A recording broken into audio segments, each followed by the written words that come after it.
મિત્રો, હાલવું અને હાલી નીકળવું આમાં બહુ ફરક હોય.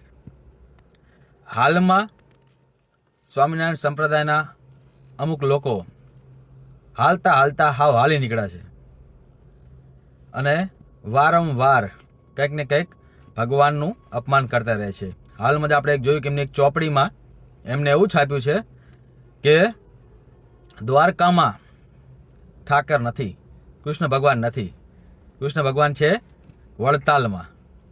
મારે એમને એટલું જ કહેવું છે કે તમે જે આ કરી રહ્યા છો ને એ બેસ્ટ કરી રહ્યા છો.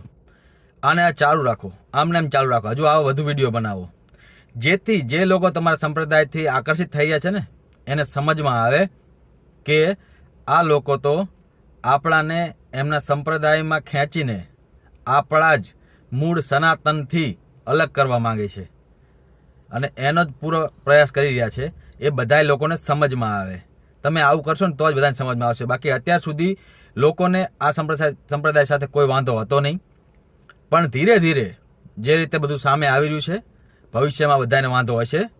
કેમ કે તમે, મને નથી લાગતું કોઈ ભગવાનને બાકી મૂકશો, કોઈ માતાજીને બાકી મૂકશો કે કોઈ સંતોને તમે બાકી મૂકશો એવું મને લાગતું નથી. પણ કંઈ વાંધો નહીં, તમે ચાલુ રાખો. તમે આવું ચાલુ રાખશો તો જ લોકોને જાગૃતિ આવશે.